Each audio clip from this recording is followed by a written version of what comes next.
President, thank you so much for your time and also agreeing to talk to us. It is indeed an honor to have you here. To start off, can you tell us about the FIFA Executive Summit taking place in Mauritania, Nigeria, and also Tanzania, and how important these gatherings are to you? Remember, in 2017, we had it in South Africa and also Addis Ababa. Yes. Yes, well, thank you very much, and hello everybody as well, to all those who speak English in Africa. Well, it's a great pleasure for me to be here and to organize and celebrate these 3 summits in Mauritania, in Nigeria, and in Tanzania. These summits are really an occasion to show the new FIFA, to show what the new FIFA is. The new FIFA is a democratic organization. It's an organization which listens to its members. I was saying this during my campaign already.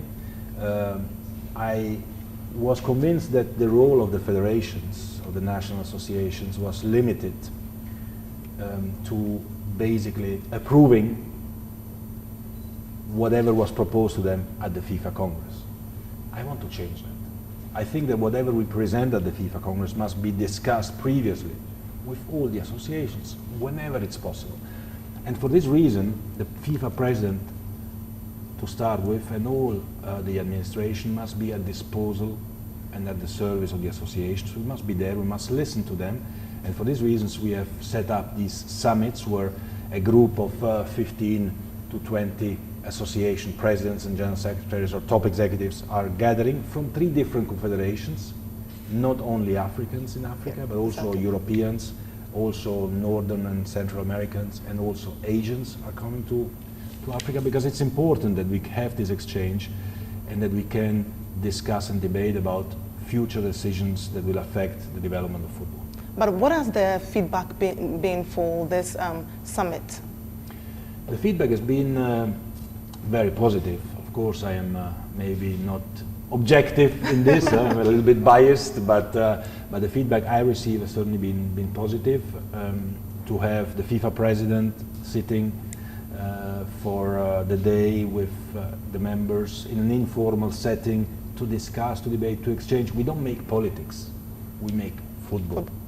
And when you make politics, you know, you can have different views and they can be badly perceived. When you make football, you can have different views, and all the views will have to be taken into account for us to take the right decisions. And so this has been very much appreciated, because at the end of the day, whatever we do will affect the work that each country is doing, and we want to develop football. For this reason, for instance, in these summits this year, we are discussing about the future of our youth competitions. We're discussing about the future of women's football all over the world. We're discussing about the future of our development programs, and then some other topics like the transfer system, the match calendar, but topics that affect all the associations from different angles, but all the associations. I know something that is very passionate for many Africans, and also it goes beyond, is the World Cup. Is in a few months' time, and Africa is being represented by Nigeria, Egypt, Senegal, Tunisia, and of course Morocco. What are your expectations of Africa's teams? Well, 5 big countries who are in the World Cup, 5 countries who have certainly strong players. I think generally the quality in this World Cup, but the quality of football in general is so high, and the quality of this World Cup is extremely high, that there is not a clear favorite, isn't there? I mean, there are the usual suspects who will probably at the end be in the top, but there is certainly room for new teams to come and to surprise us. And I think it could be the year of an African team. I mean, we've been waiting for this to come for the last 30, 40 years. I remember myself when I was a child, everyone was saying, well, now an African team will come.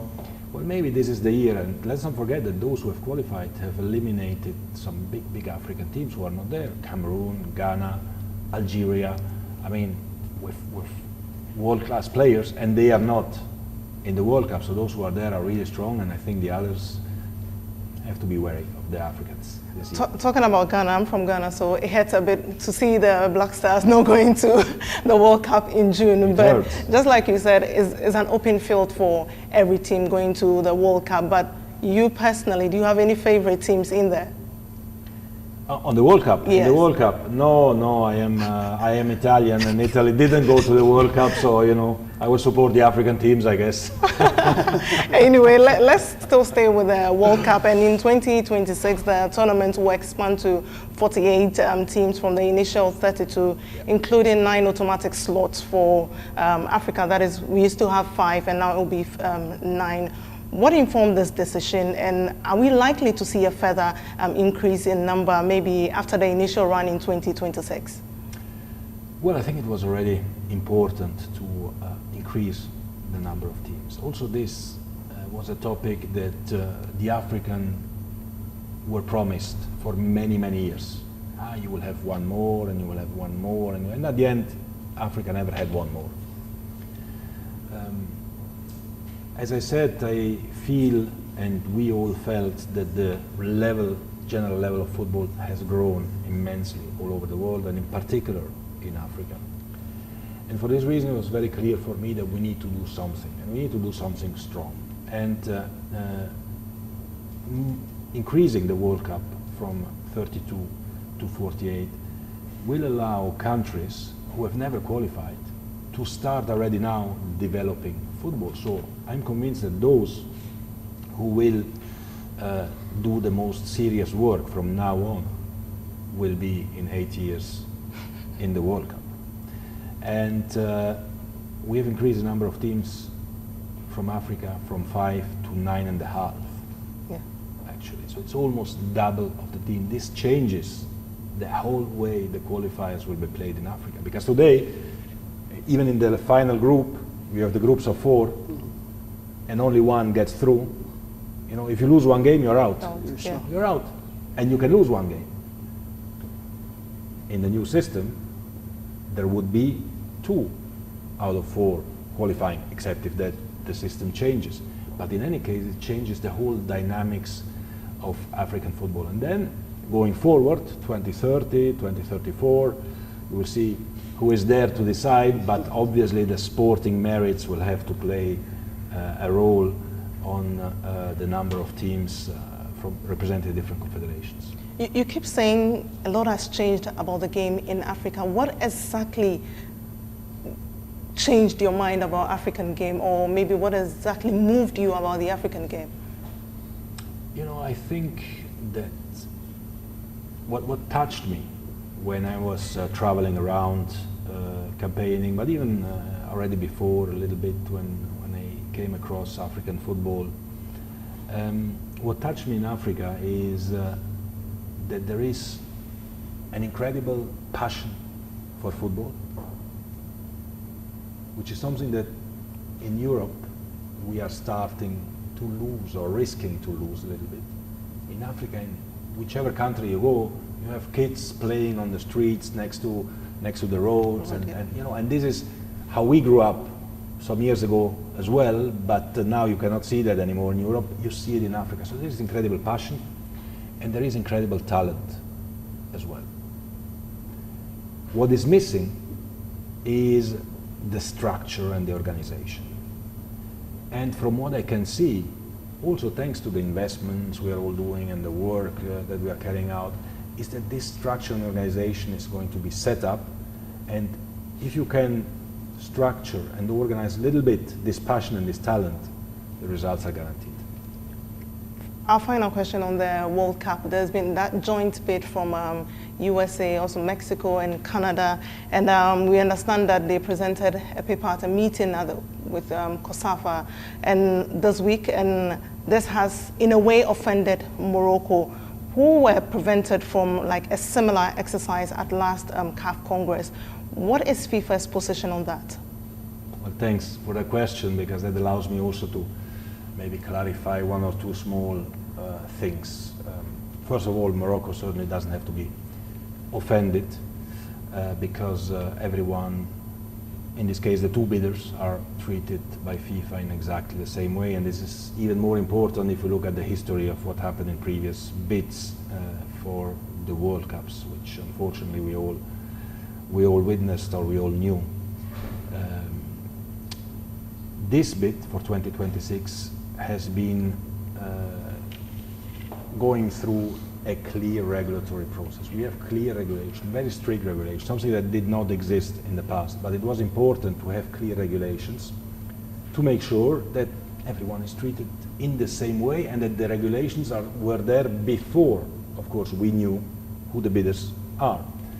So these regulations state clearly that bidders are prohibited from presenting or from doing any promotional activity in confederation meetings, such as a congress, except if they make a request to FIFA, including all the details, in which case FIFA would analyze it and then approve or not the request.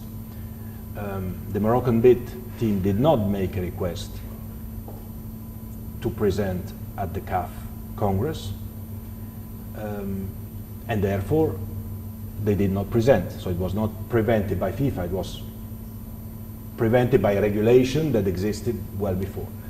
The COSAFA meeting, on the other hand, was preceded by a request to have a presentation by the joint bid US, Canada and Mexico, and therefore they were allowed to make the presentation. However, COSAFA has assured us that they will give the same possibility as well to the Moroccans to do the same presentation. And when it comes, let me add this, when it comes to the confederation meetings where all the members of one confederations are meeting, this is also in the meantime being clarified, because you have congresses taking place in different times, and so the information level is different. We have decided, or FIFA has decided, the relevant persons in FIFA in charge of the dossier have decided that at confederation congresses no bidder can present, except for the last week before the FIFA Congress when the confederations meet. All of them at the same time the bidders can present. Right. President, in 2016, FIFA disbanded the Anti-Racism Task Force. Why was this decision taken, and what are your plans for dealing with violence and also racism or any form of abuse in the game? Well, you know, do you really believe that you can efficiently and effectively fight racism by setting up a task force?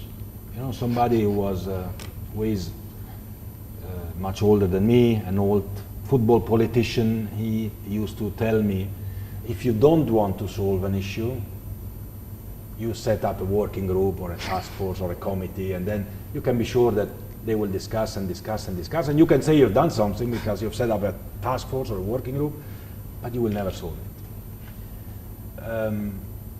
Will we ever solve the scourge of racism? Well, probably not, but we have to fight for it. And we have to do it in a concrete way, not with a task force who meets once every 6 months for a couple of hours and then we issue a nice press release and that's it for the next 6 months. With our actions of every day. So what are we doing concretely every day? Well, we have, for example, hired a general secretary from Africa, a woman. And this is a concrete step. We have hired in the FIFA administration directors of the different departments coming from all continents, from all over the world, because FIFA is the world governing body of football. And the world governing body of football can not only be governed by Swiss, French or Germans. They are all perfect, the Swiss, the French and the Germans, but I think there are good people also in other parts of the world. We have increased the number of Africans in our council, which is our executive board. We have increased the number of teams of Africa in the World Cup, so we increased the participation. We are intervening in all games that are played under the umbrella of FIFA in order with the FAIR network, who tells us if any incident happens, in which case our disciplinary bodies intervene and sanction very heavily those who act. We have put in place a three-step system according to which a referee of a game has to stop a match or even abandon the match if it continues in case of racist incidents. We are launching campaigns to fight against racism, to fight against violence, to fight against discrimination. We are working with NGOs on human rights protection, and we take these matters very seriously, and we try to do this in every action that we do every day and not just once every 6 months. But how soon do you maybe take action for these incidents? Because we've seen it happen so many times, and in recent times in the French League One, Mario Balotelli complained about such a situation and he was shown a yellow card. Instead of complaining to the referee, he was shown a yellow card for that. Yeah, well, unfortunately, when it comes to the body who is competent to deal with the competitions, it is not always FIFA who is in charge of these matters, because every country, every association or every league is in charge of putting in place these recommendations. Some do it better than others. There are still, unfortunately, also mistakes, and whenever something like this happens in a FIFA competition, we are responsible and we are acting and we are punishing already now quite heavily. When it happens in other competitions, well, we have to continue to speak and to try to convince those in charge of these competitions to take the right measures and the right steps.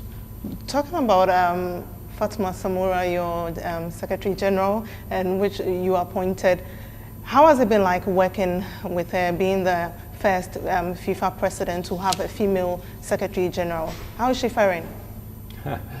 Well, it has been already. I mean, it's been, I think, a big surprise to everyone. But I really wanted to have a Secretary General from another part of the world.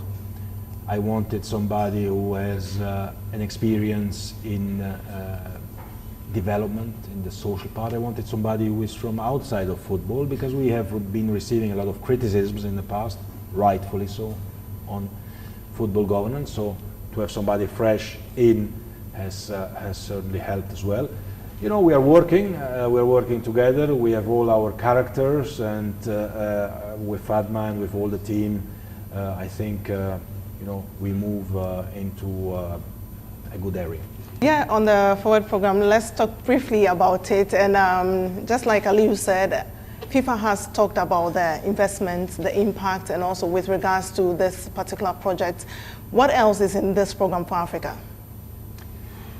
Well, for Africa, there is a lot. I mean, we have already been increasing the investments in African football by 4, multiplying them by 4, from 27 million to 100 million every year, which is invested in African football in particular.